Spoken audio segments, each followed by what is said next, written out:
Moi, je m'appelle Huguette Francaire-Bellil.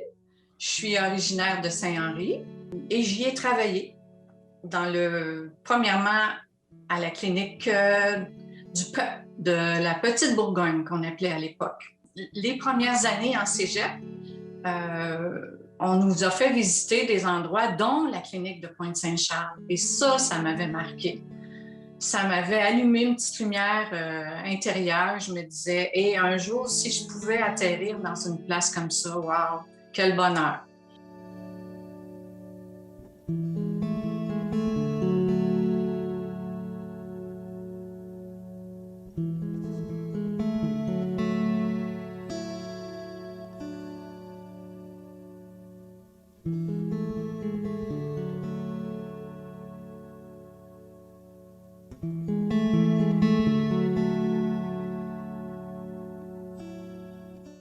Le conseil d'administration au grand complet de cette clinique-là, c'était des citoyens qui géraient la clinique. Après ça, toute l'équipe des personnes qui étaient en place, c'était des gens de la place, des gens soit de Saint-Henri ou de Petite-Bourgogne, des gens du milieu, des gens de conviction, je pense aussi. Je peux me permettre une parenthèse. Est-ce que au début, parce que je me souviens de la clinique du peuple, au début, je pense que les gens y allaient pour socialiser, se désennuyer, sortir de la maison et voir qu'est-ce que vous pouviez leur apporter à la population? Ben c'est ça. C'était souvent notre façon d'aller les chercher pour d'autres situations, puis même eux nous en ont apporté en parlant d'un voisin, en parlant de ci, des gens qui avaient peur de consulter. On a commencé tranquillement aussi à faire des petites visites à domicile. On partait 2 infirmières. Écoutez, c'était au tout début.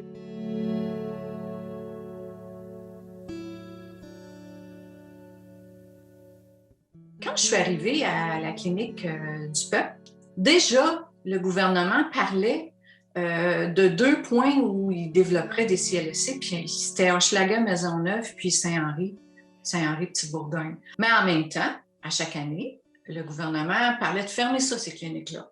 Dans le fond, le gouvernement parlait comme des 2 côtés de la bouche. D'un côté, on disait « Wow, ça marche, l'approche communautaire », puis de l'autre côté, on donnait des sous, on donnait des permis à des médecins de se regrouper puis de partir des polycliniques, alors que nous, on était en besoin d'avoir des médecins pour venir travailler dans nos cliniques, dans le CLSC.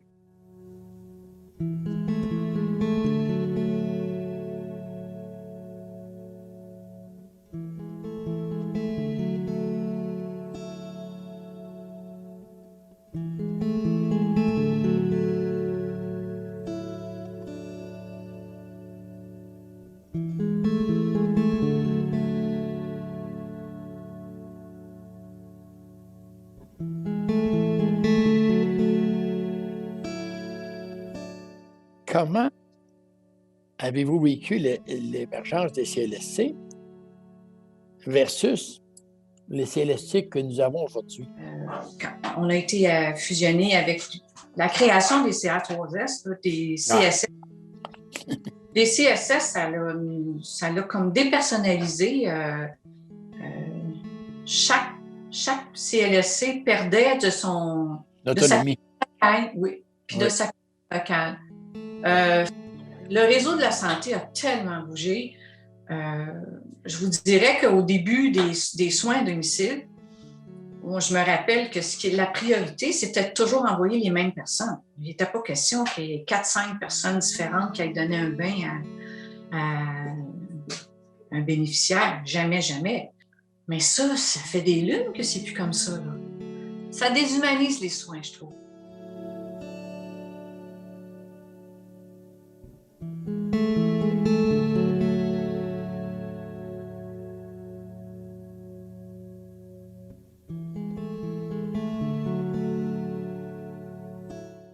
Avec le recul, comment voyez-vous le système actuel, vous? Un monstre. Un monstre? Je pense qu'il faut qu'il y ait un retour du balancier. Là. On est devenu comme trop gros. Il faudrait qu'on arrive à des équipes à échelle humaine. Il faut impliquer les gens de la communauté un peu plus, puis pas rien que dans de la consultation. Il faut que ces gens-là soient dans l'action avec nous. Ça a été tellement hospitalo-centré, centré sur les hôpitaux, les médecins. Je pense qu'il faut revenir à une pratique communautaire, cibler la communauté, les besoins. Dans le fond, il faut travailler en prévention. On les connaît, les problèmes de santé, puis on sait quoi faire pour travailler sur les déterminants de la santé. Les déterminants de la santé, là, c'est pas à l'hôpital qu'on travaille ça, c'est dans la communauté. C'est ça. Mm-hmm.